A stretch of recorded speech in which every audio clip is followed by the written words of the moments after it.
if you can remember the movie The Titanic. Do you remember The Titanic? Do you remember the orchestra director who's like directing the orchestra? And, everyone, there's chaos everywhere, but the orchestra keeps playing like nothing's happening and the Titanic is like going down.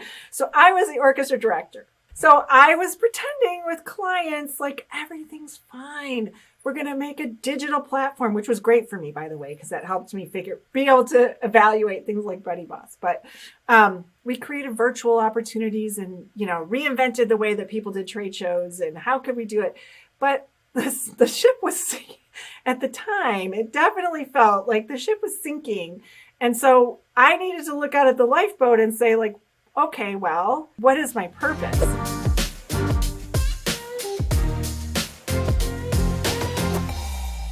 Hello and welcome to the BuddyBoss podcast, where we dive deep into the strategies that will help you build, launch and grow your online communities, courses and your memberships. I'm your host, Jason Broderick, Head of Content and Marketing Strategy here at BuddyBoss. If it's your first time here or you just haven't gotten around to it yet, do me a favor, click the subscribe button below this video, then click that bell icon to make sure you keep up to date with all of the latest content here at BuddyBoss. In today's episode, I'm joined by Natalie Benamou from HerCsuite. HerCsuite advances and engages women at every career phase with Turnkey Speaker Events, leadership development, DEI Council, and Women on Boards programs. Natalie tells us about how 29 years of working in events and trade shows felt like a sinking ship at the start of the pandemic, but how that door closing opened the window to her serving her higher purpose. How executive advocates can be a key to unlocking equality for women in the workplace, the C-suite and on boards, and how appraising many other platforms showed her that building the community she wanted just wouldn't be possible without BuddyBoss. Let's dive in. Natalie, welcome to the show. Thank you so much for joining me. So tell me a little bit about HerCsuite. Tell me, who is it for? I can kind of sort of guess by the title, but tell me, who is it for and what does it do for them and how does it serve them? Jason, I'm so excited to be here with you. Thank you for having me. And I'm really thrilled to share a little bit about HerCsuite. We've evolved. So we started out as a B2C model and helping women advance in every phase of their careers. And we were talking a little bit about that, and that's my passion, my purpose.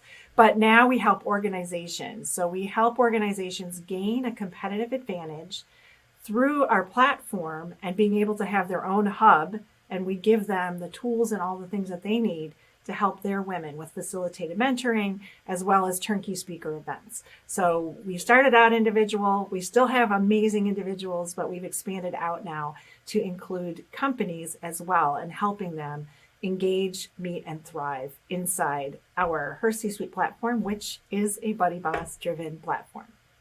Amazing. That's good to hear. It's good that we found that you're definitely on BuddyBoss and we haven't found ourselves in the wrong space. So tell me, that's really interesting to see that you sort of. It sounds to me like you sort of arrived at a challenge that you wanted to address, and that you kind of decided that the original way to address that was to empower the individual to sort of identify areas of their own individual careers that were being underserved or ways that they could advance themselves as individuals. And it sounds to me like that has transitioned into maybe you realizing that the challenge or a way to address that challenge is at the organizational level down, I guess, as opposed to the individual level up. Would that be would that be right?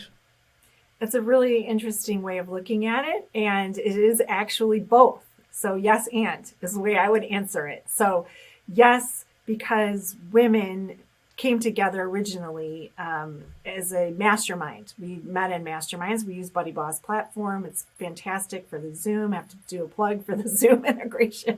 And so, yay! And it evolved, you're right, into being able to make a bigger impact. So we started out in small cohorts and realizing that in order to really make lasting change, we needed to collaborate with organizations and help women feel valued and empowered. And it started coincidentally, that change happened when this thing called the Great Resignation started happening, and now it's the quiet quit and all these other things. And statistics are not in favor of women keeping pace at different organizations, and so we're really driven to try to help change that. Yeah, that's so I mentioned a little bit beforehand about my fiance Katie, who I've mentioned many a time on this podcast already, because she does far better work than me, far more important work than I think I do. How her role in her industry right now is in sort of opening the doors to future hers, if that makes sense. Sort of like finding ways that, like, she managed to sort of scrabble her way up in the industry that is male dominated, and so now part of her journey is to find more ways to open the doors to people like her who might not have had the same level of privilege as her, or who might not have had those same doors open for her, to make more of those doors open, I guess, to people like her. So one of the things that struck me about the way you just described it was that there is a sort of previously there's a sort of like an us and them culture of problem and solution, of like, we as the individuals have to make the change, and our companies are the problems, or our organizations are the problems. But I love the way that you described it as more of a collaboration, that it's not we need to like get our pitchforks out and like make our companies do better, but it's more like, hey, if we both do better together, it's better for everybody. I kind of I like the way that you describe that as a kind of a collaboration. Would that be is that true? It is true, and it's funny. I have a podcast coming out on HerCsuite Radio, which I have my own podcast, I think I mentioned, but HerCsuite Radio, and I was listening to the audio this morning, and the person that I interviewed, she's one of our members. She's an advisor. Her name's Wendy White. And she said, you know, what she's been working on is that women aren't broken. And I'm sure your fiance would appreciate this statement. It is really that the system hasn't been serving where women need to go. And also, there's so many statistics about companies with diverse boards, with diverse workforce, that they do better financially. I mean, it is not a secret. Like, companies that have a diverse workforce do better. So how do you help that continued progress, but and help empower women to better advance throughout their organization and past. Once they're done, we have a circle called Next, which is for women who've retired. And what are they doing next? What's their next big thing? So it's definitely not limited to, you know, early, mid, advanced. It's also even past that. I love that, sort of like the virtuous cycle of, I was going to say the virtuous cycle of door opening. You know, sort of each level up sort of opens the door for the next, and it's kind of like a virtuous cycle. I love that. So I want to like roll back the tape a little bit to I guess like challenges before HerCsuite existed, but also more specifically about challenges that you were personally seeing existing in the world, or in your industries, shall we say. First question I had was, does HerCsuite focus on any particular industries, or is it more broad than that? And then the sort of part B of that question is, does that relate to any previous work that you've done? What industries were you in before? How did you sort of see your own trajectory unfolding like that? Well, to answer the first question, industries, we are industry agnostic, meaning that we welcome anyone from across industries, and especially our DEI Council, which is a cross-organization council for leaders to come together and gain outside perspectives. So that is not specific to any industry. Although the second part of your question about my background, I have been in healthcare for a good portion of what I've been doing. And so if someone were to come into HerCsuite, they would see probably a very large amount of members and organizations that might be healthcare leaning, just because those are my connections. But I was in trade shows for 29 years, and the pandemic hit, and it was all of a sudden, what am I going to do? And I believe that doors close, windows open. It's up to us to fly through. And so I took that moment and thought, okay, now this is the chance that I've been waiting for. I've always had an entrepreneurial spirit. I've been a leader in sales my whole life and my whole career. But now what am I going to do? And so I took that as the starting point to create an opportunity for women to come together, meet, engage, and thrive in a different way. And we do have kind of a secret formula of the way that we do things that's different, I think, than most companies. And it's kind of tapping into my roots of events and understanding the experience that people need. And as an actor and as someone that goes to shows, you can understand that experience is so important. And so that it all kind of came together, I think. And so industries, we welcome anyone from any industry. Would you say that you were on the receiving end of some of these challenges throughout your career, and that might have been a catalyst for you to be thinking about these kinds of things? Or was it more just that you were seeing other people or other barriers or whatever? I guess, like, tell me some of those challenges that you were facing yourself as you were working your way up before the idea of HerCsuite even came into existence. That's a really interesting idea, because I think I took on leadership role in a volunteer capacity. I became the president of the Healthcare Businesswomen's Association in Chicago. I had a board of 19 people and 850, which is not the size of your community. So I know 850 to you, you're like, yeah, it's not that big. But 850 people in Chicago was a lot of women at the time. And I really knew that was my purpose and my passion together. Like, I needed to help make a difference for women to feel valued. And so I've observed in the trade show industry, of course, there have been a lot of barriers. I personally did not experience as many, because as someone that is in a leadership role, I accelerated my career really quickly. I was in sales and I sold over $110 million in sales. And so that gave me opportunities that other people didn't. But I was aware that women designers and other positions in the industry, for sure, didn't have the same opportunities like your fiance is creating. And so I was definitely passionate about it. And the last live event I did before everything went away in 2020 was an Empower event for Rock Your Trade Show, which was my previous podcast. And I think that was really kind of the catalyst of having these women come together, hear from an outside speaker, gain peer-to-peer conversation. And that was really the thing that made me realize, okay, we can make a difference for women if we do it in a little bit different way.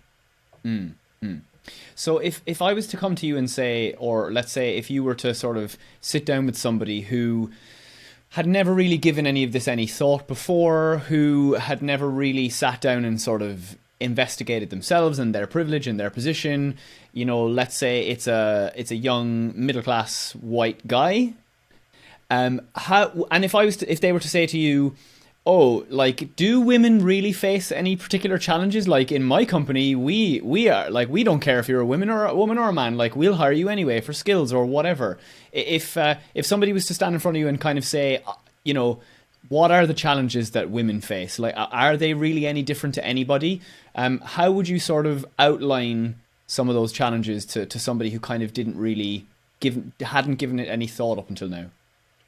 Well, I think the interesting thing is that even if someone thinks that their company is hiring and accepting, I think if they really look at the numbers, they would be startled, because even the most advanced company is not 50-50. Even though women represent 50, at least here in the United States, 51% of, or we did before the Great Resignation, we were 51% of working people. And if you look at a company traditionally, it is unlikely that out of the leadership and who's in the C-suite and then who's on the board, is it balanced? I would argue no, it's probably not. Even the most amazing companies, and I'm privileged to work with a lot of amazing companies, and even then, they're not as advanced as one would think. So what are some of the barriers? Well, there can be hidden obstacles. You know, women don't always raise their hand. An opportunity might come up and you are applying for a job and a woman is waiting to be tapped on the shoulder to apply for the same job. A man will statistically say, I have 1 out of 10 on this list. I'm going to go for that job. And women wait till the 10 out of 10 before they even say, I'm interested in that. So you may not even realize that all of this is happening in the background. And then what happens behind closed doors? Well, who's going to get that promotion? Who's going to have that opportunity? It all is dependent on how the dynamic is at the office and at the company. So it really you start peeling out the layers, you start to see all the things that are happening behind the scenes. But even the most advanced companies and the most amazing culture has its challenges for sure. One of the things that we're seeing a lot over here in the UK, I'm sure it's similar in the US at the minute, is a movement towards what we're calling anyway family-friendly working environments, or family-friendly workplace placements. And one of the things that Katie is sort of spearheading in her industry is this sort of there's a kind of a glass ceiling at the age of about 35 or 37, where suddenly there's a drop off, and almost 100% of women leave the industry at this age bracket. And one of the things that they've identified, which when you realize it, you'd think, oh, that makes total sense. Of course, that's a challenge, but we never thought about it before, is that up until now, it's been assumed that women were going to leave their careers in order to take care of children, or in order to become stay-at-home mums, or to not even necessarily give up their careers entirely, but that their focus was going to become children and family life at a cost of their careers. And I think that's one of the other big challenges that I certainly see as me and Katie sort of begin exploring our young adult life together, if you know what I mean. She's having to make decisions based on, if I'm going to take this job, that's going to be a 1 year or 18-month contract. But if I'm going to have kids in 18 months, that means, am I going to have to leave that job? Am I going to have to find maternity cover? Are they going to want to keep me on? Am I going to be stepping away from a career that I've been putting all of this energy into for the last 10 years? And am I suddenly going to fall off the face of the earth and nobody's going to know who I am anymore, or whatever? Am I going to have wasted all of my time? And I guess one of the challenges that she has is up until now, or I mean, it's still happening now, but for us, we're more aware of it as a unit, is that she shouldn't have to make that definitive choice between family life and career. And the evidence of that is, well, men haven't done that for hundreds of years. We have never had to make the choice. Do we want to have children, or do we want to keep our careers progressing in the trajectory they were in? And so it's just very interesting to, as somebody who was single before, if you know what I mean, I've never really had the conversations with another woman about why they might make career choices or job application choices, or they might even be thinking a few years ahead of what's going to happen to my career if I decide that children are important to me. And now for many, they decide children are not important to them, also fine, but that's kind of a different conversation entirely, or it's a different facet to the same conversation. But for many, it becomes, you want to have children? Well, the cost of that is your career. And that's never really been a thing that men have had to struggle with, I don't think. Does that sort of ring true, I guess, across the pond and in your experience too? Yes. Yeah. So the thing that comes to my mind is sponsorship. And you are describing a scenario with Katie that I would say, why should she make the choice now? Make the choice that she's going 110% of what she wants to do, because you do not know what's going to be in 18 months. Why limit yourself? You should not limit yourself. Whatever happens in that 18 months from now, you can make that decision. And unfortunately, I hope that the company isn't going to do the wrong thing. But don't make the decision now that's going to limit your career. So that would be number one. Number two, one of my favorite stories of all time was the CEO of Cardinal Health, which they have 50,000 employees. So it's pretty big, 50,000. And he got coached by Rayona Sharpnack, who's someone that I happen to know. And the story is one of my favorite stories, where he was in a meeting and he happened upon this meeting, and there were VPs, and they were deciding who were they going to promote or who were they going to offer the job to. And there was a woman that was really qualified. And they were talking around the table, and they said, we don't want to offer it to her. We don't want to stress her out. I mean, she's got little kids. She's not going to want to travel. We don't even want to offer it. And he stopped the whole meeting and said, wait a second. It's not for us to make that decision. It's for her to decide if that decision is right for her. And so they did offer this young woman who, well, I mean, she was in her, early 30s, but had little kids. She took the job. She figured out a way. She figured out a childcare solution. Imagine if he hadn't been in that room.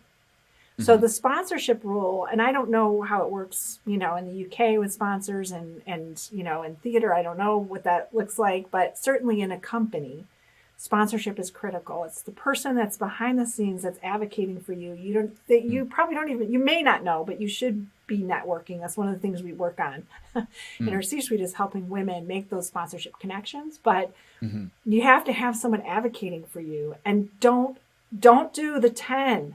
What you described to me was the 10 on the list. Oh, I have to have all these things in place because I want to have children 2 years down the road. And so I can't even think about that opportunity. No, you have one thing, and that is, I want that job. Well, do it. Do not limit yourself because you do not know.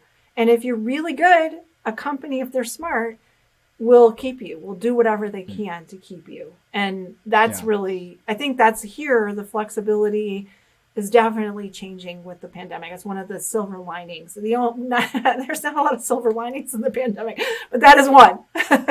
So sponsorship, I think, is so important. So important. Was there any particular moment in time, or I guess, could you describe the moment that you knew, that creating your organization was something that you needed to do for yourself, or if that the moment that you thought, now's the time, this is it, I've got to do this now. You described it, I think, as your purpose. Could you describe that catalyst or describe that time for me? Yeah, well, I was telling you a little bit earlier about the doors closing. So I led an organization. I was division vice president at a company, and I had 19 people on my team. We had a division here in Chicago, a facility, and all these things were happening. And if you can remember the movie The Titanic, do you remember The Titanic? You remember the orchestra conductor? I was going to sing you the theme tune, but I thought, no, that's one step too much. Do you remember the orchestra director who's like directing the orchestra, and everyone, there's chaos everywhere, but the orchestra keeps playing like nothing's happening, and the Titanic is like going down. So I was the orchestra director. So I was pretending with clients like everything's fine. We're going to make a digital platform, which was great for me, by the way, because that helped me be able to evaluate things like BuddyBoss. But we created virtual opportunities and, reinvented the way that people did trade shows and how could we do it. But the ship was sinking. At the time, it definitely felt like the ship was sinking. And so I needed to look out at the lifeboat and say, like, okay, well, what is my purpose? Is my purpose to continue to play this, to lead the orchestra on this like unknown, hitting the icebergs and helping my team, which I felt very responsible. I was, the lead sales generator in that division. So I felt tremendous responsibility. However, I knew my purpose had to be to lift women up. I've known it for a long time. And that was the moment of like, okay, how long am I going to be the conductor of this? Or am I going to take off and do something? So let's shift gears a little bit into so you had this you figured out this is your purpose, this is where you need to move towards, lifting women up that you described. And so you sort of began to look at technology and the online world as a way to combat, or as a way to, I guess, open the windows to the doors that are being closed, or like hop in that lifeboat on the sinking ship that you were in, and you began sort of looking to discover technological solutions or online solutions. Could you start by telling me, like, what were some of the challenges that you faced when you started to building or launching that organization online? I think the thing that's interesting is that BuddyBoss has this tremendous platform. And I really, because of my background of doing digital and visual, I created beautiful, beautiful spaces my whole career. I really felt like I had to customize everything. So when you come into HerCsuite, it doesn't look necessarily like a typical BuddyBoss platform because I did a lot of code to make it the way it is. And I probably didn't need to do so much code, at the beginning, but I had to have it be just so. which, there's pros and cons, but I evaluated everyone. I still evaluate to make sure, are we staying ahead of everything? And I will say, without a doubt, to do the things that you can do on BuddyBoss, no one else can do. So what we're doing with the private hub for companies, where we have, there's 5 companies in one, we call them circle, but one group page that's invisible to everyone else. Who else can do that? Nobody else can do that. So the technology and understanding how it works was really helpful, that I had built out. I joked about those digital platforms, but I did understand the ones and zeros, and we created the ones and zeros to make it all, to make it work. And so that helped me really be able to understand the behind the scenes and what did I need to do, and the code, and what do we have to do to make it custom and things like that. So it definitely did help. But I took a course with the membership guys, I think is the name of it, or I evaluated all the different platforms. And since launching, Circle's come out, some of the other ones I probably am not supposed to say all the different. You can, in fact, I would encourage you to name them, because you're still with us. So that means yes, you made the right choice. I'm happy to share that. Name them all. The other ones, yeah, right. So I will say that my experience as if I'm on someone else's platform, I'm also slightly jaded, because if I go in and become a member of another technology platform, I'm usually disappointed that it doesn't do what BuddyBoss does. And so the bar is pretty high, and I am privileged to know a little bit about how it works, to know enough that, and it's nothing against those platforms. I'm sure they work great for who they represent. But for example, Mighty Networks does not, I looked at it very hard, and it would have saved me so much money, but it doesn't do what I want it to do. So in the end, customer experience is more important to me. Yeah, for sure. So it sounds to me like BuddyBoss might not have been the first thing you discovered, or the first thing you jumped into, or else it might be that did you do a sort of before you decided to launch on BuddyBoss, did you do a sort of appraisal of lots of different solutions and sort of like score them or kind of rate them on different things, and then decide that BuddyBoss was the one that was going to be right for you? Is that kind of how you came upon it? I did. I tried a lot out. I evaluated, I took courses, I watched the tech. I really dove deep into understanding how are you making it a private hub? What is the tech that you need? We use Membarium. There's other ones that you can use. I migrated to Membarium, actually. I wasn't always on Membarium, but just understanding how you can make these secret areas, that is just so unique. And I did evaluate a lot. I did not launch anywhere else. I only launched with BuddyBoss, but I looked at many platforms. I evaluated many. I guess that's kind of the best case scenario that I guess you went through. Typically, we have people who discover BuddyBoss and love it, who've had to suffer through several other iterations of their platform before they end up choosing BuddyBoss and kind of building themselves out inside it.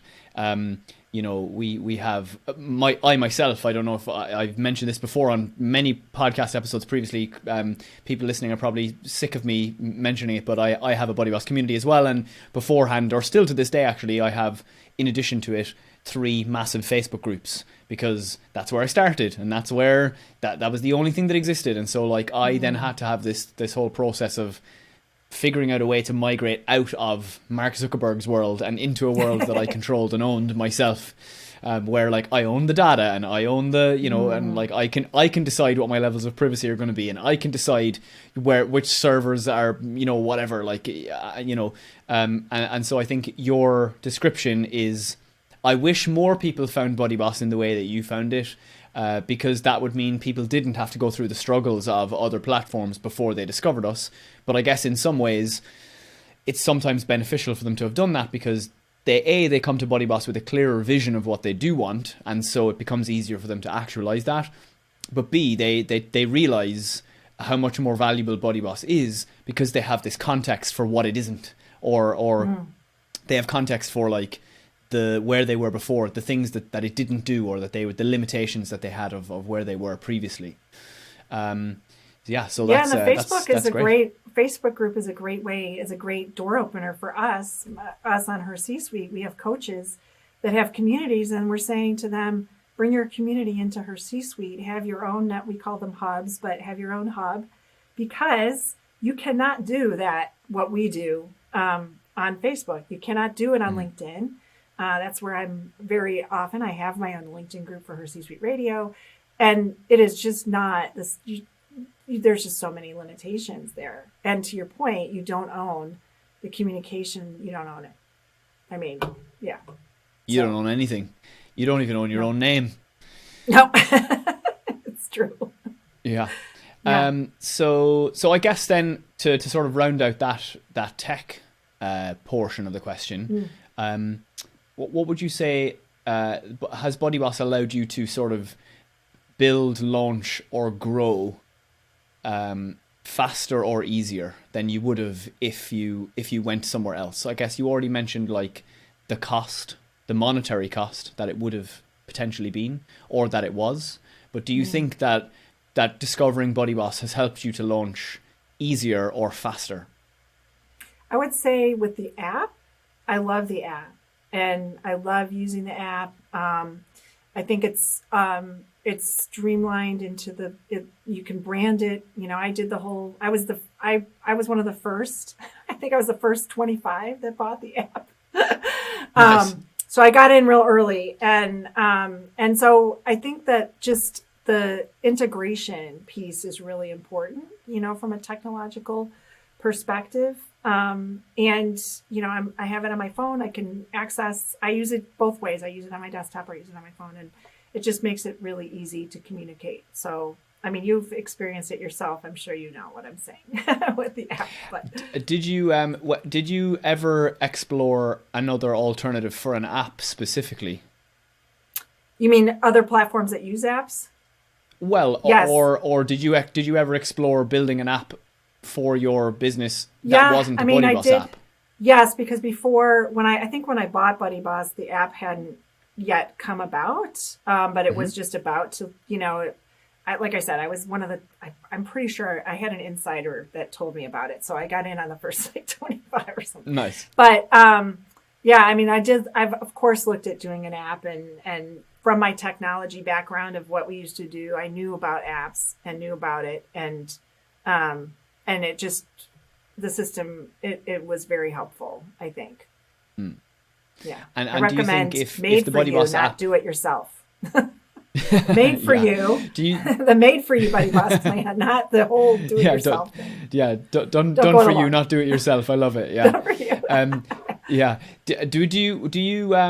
Would you say that without the BuddyBoss app, would you, if let's say the BuddyBoss app product didn't exist at all, would you say that you would have just not had an app, or would you have found another way to create an app for your organization or your community? Would you have gone down that route at all, or did the BuddyBoss app actually create an opportunity that you would have never explored otherwise?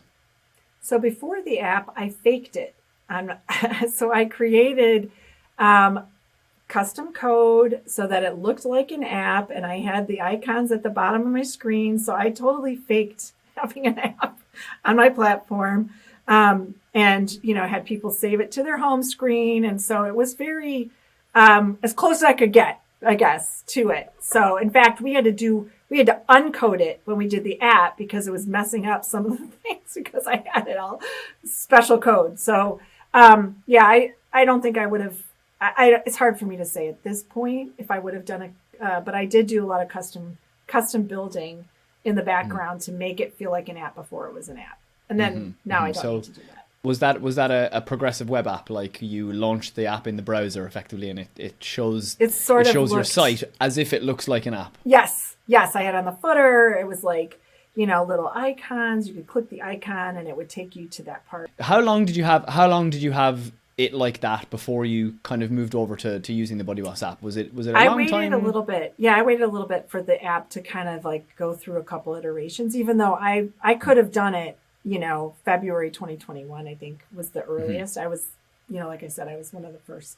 But I waited until, you know, kind of things got through a little bit before I did it. So, there was a little bit of So you sat with that version for a little bit before you went into the fully native. For sure. For somebody who's thinking about that, so we have people who they've seen the BuddyBoss app product, they look at it and they go, wow, that's amazing, but like, couldn't I just do a progressive web app and have it like show my mobile icons in the browser and like make it look like that? How would you describe that to somebody who kind of is on the fence and maybe is thinking that the progressive web app might be the route they want to take? How would you describe the difference? And would you say that you experience a difference between the two? And would you say that your users experience a difference? And what might that difference be? It's just so much more intuitive and easy to use versus it's still clunky, right? Like having the navigation and it worked, but it's not the same user experience. And to me, everything is about making things easier, not harder, making things simpler, not harder. So how can you make it better for your member? It is not by giving them something harder to use. That's the way I would say. Do you use LearnDash on your site? I do. Yeah. So I assume the app, you've got the app integrated with LearnDash and have offline content and all that kind of stuff. Yeah, I've got a pretty full stack. Yeah, nice. I was just going to say, because that isn't possible with the progressive web app version. You can't have offline content. LearnDash. Yeah, no, I love the LearnDash. Yeah, we use it actually we call them circles, but for our groups and many other things. We're not using LearnDash the way other people do, but we're using it the way we want to use it. So what do you think has been, what's been the biggest highlight to you personally of building your business? I think when I sit with the women and I see them progress and I see them feel valued and I see the impact, that to me is the greatest gift. I love hearing their stories. I love seeing what's happening, and that is what makes me, do it again the next day. Yeah. I guess if it takes a lot of energy, when you pour a lot of energy into somebody or something, you need that energy to restock the well, don't you? Because you can only go back down to the well so many times to draw that energy back out to give. Yes. Without that energy being restocked. Yeah. Well, I've always said HerCsuite is the result of the 5 people we surround ourselves with, which is not 5 people, but you get the right people around you, you can make things happen, and that's what it's all about. And then it's very rewarding. Yeah, I love that. So what would you say then, to flip that question, kind of to flip the coin, I guess, same question, is what would you say is the biggest benefit to your users or to your community members or your hub, your circle members, the biggest benefit to them of you discovering BuddyBoss? I think having everything at their fingertips. The Zoom integration, I joked about it earlier, but it's not a small thing to be able to go in and schedule. I do all of my scheduling from Zoom.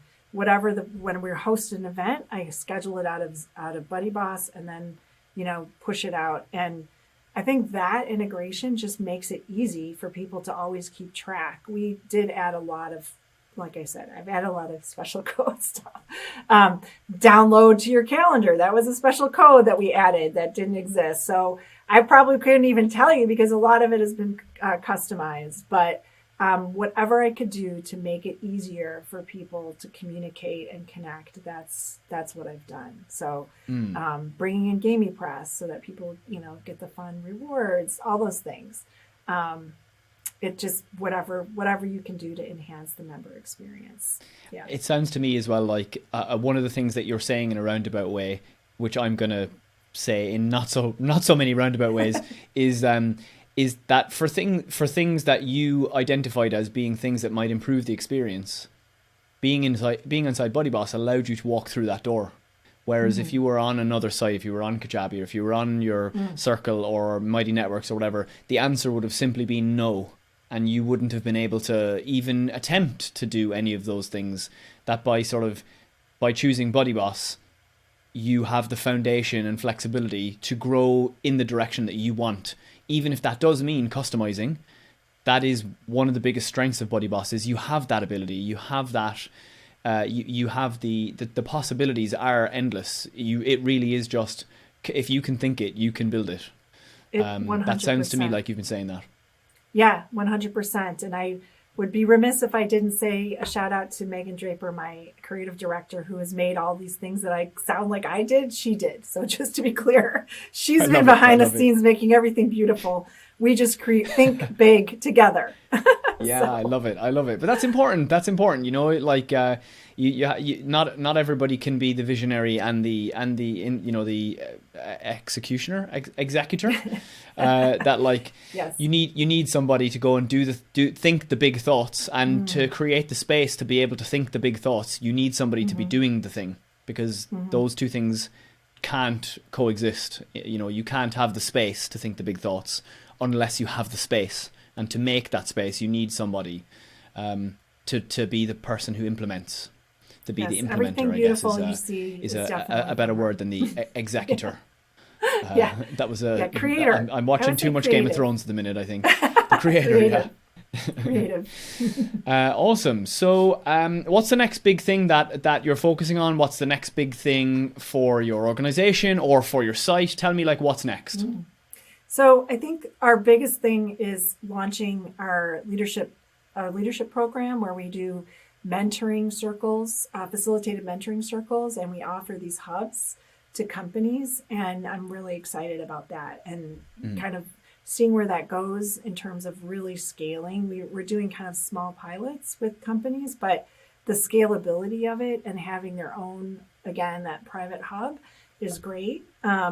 And the other area is our turnkey events. So when companies want to have a turnkey event, we're kind of layering things in, and they can then what happens after an event? Where do you go? That's where that's where the platform has the power, right? So you can send people to their own hub, and they can have that experience, and they can communicate. We're launching. I'm hosting an event in February in person, and we're going to create the community ahead of time, so that women can network ahead of time in this private group, and then they see each other, and then imagine that experience like they've been already talking. It's sort of like all the good things of Facebook without the bad. So what is the number one book that you think all entrepreneurs and business owners should read? I think the number one book, and I have it here because I was prepared, is Rocket Fuel. I've just finished reading it like the fourth time. Yeah, it's great. Yeah, it is. You need an integrate, because you were mentioning this. You need an integrator. I was searching for the word. I was thinking visionary integrator. Integrator. Yeah. So I'm the visionary, 100%. I'm not so good at integrating. So this has resonated with me. It's one of my favorite books of all time. What's your favorite motivational or inspirational quote? Oh, it's a Maya Angelou quote. People will forget what you said, they'll forget what you did, but they'll never forget how you made them feel. I live by that every day. I hope that people always feel valued and important. And I think we have to lift people up. It's our responsibility. And be kind. Where do you go to learn about building your business? You know, it's funny. I'm an avid reader. I'm always reading articles and things like that. But I would say I'm on LinkedIn for business a lot. I'm always on the platform, unfortunately. I had visioned that I would be the alternative to LinkedIn for women. I'll put it out into the universe. Maybe HerCsuite one day will. But I do LinkedIn learning. I'm always learning. I'm always looking, doing online courses, reading books. What's the one thing that you wish you knew before you started your business? I think the one thing would be to not do all the customization. I wished I had just taken the template and gone with the template, because it's good enough. But because I knew all this stuff about making beautiful things, I felt I had to do the beautiful things. And I probably didn't have to do the beautiful things to get started. If you had to start your business all over again, you had all the skills and knowledge that you have right now, but you only had $500. I saw that question. What's the first thing that you would do, and why? Well, with that amount of money, you buy your URL. I thought about this, and you register your company in this country. That's about all you get. But I would say, I created, originally Her Networks was the name of my company. And it was this idea of exchanging services. I thought, okay, you have skills in marketing and I have skills in sales. I'll give you 5 hours of my sales. you give me 5 hours of marketing, it all comes together. So I still think that's, a big idea. So probably I would go back to the alliances and try to make every cent count as far as it can, but it does cost about $500 to start a company with just the name and the domain. So, and hosting, you probably can't even get that far. So that's probably all you would get. So flip that question on its head then. If I was to give you $1 million today, what's the very next thing that you would do to grow? Could I? Yes, please. So there's 3 parts. I've thought about this. The first part is customer experience. And I have a request a lot for integration with Teams. You've probably heard about Teams. So making that customer experience work would be number 1, combined with sales and marketing. So sales and marketing, huge effort, so that I could create my foundation for women's health equity. So that is my long-term goal for my business, is to have a foundation for women so that we really are a 360 for women. And so if I had that infusion of investment, I would use it to increase sales so that I could make my foundation. Last question then, which is I guess a broad, nice, open-ended way to end our chat, which is, how do you define success? I think success is seeing change happen, transformation, for whether it's women, the individual, the organization. And then, of course, personally, I get a lot of, gratitude and I'm very appreciative when I see that happen. But to me, I'm a servant leader. I serve first, and so I'd like to see success for others. And then, it's a boomerang and it comes back. So seeing the needle move, more women on boards, more women getting promoted, more women feeling valued in their workplace, that's success to me. Love that. I love that. So finally, where can people go to find more about you online? Where can people follow you on the socials? Tell us all that.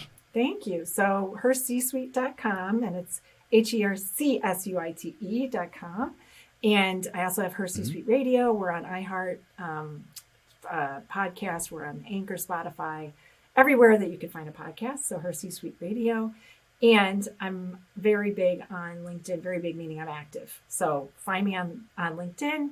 Go to LinkedIn. I have a HerCsuite page, Her Power 2 page, my own page. I try to post a lot of inspirational thought leadership there. So I'm happy to link in with people, and go to HerCsuite.com and schedule a call, and I'd be glad to talk to anybody looking to make change happen. So amazing. I love it. I love it. It was great to chat to you. Thank you so much for giving me so much of your time. And we'll speak soon, no doubt. Thank you. I appreciate it. That was Natalie Benamou sharing with us how her C-suite is on a mission to advance more women in every career phase at 10,000 organizations. If you run an online course, community, or membership site powered by BuddyBoss and you'd like to feature in an upcoming podcast episode, head over to buddyboss.com/podcast and fill out the form to get in touch. If you enjoyed this episode and you'd like to let us know, then make sure to hit that like button below and then leave me a quick comment. Tell me, what was the most valuable thing that you learned from this video? That's it for me. Until next time.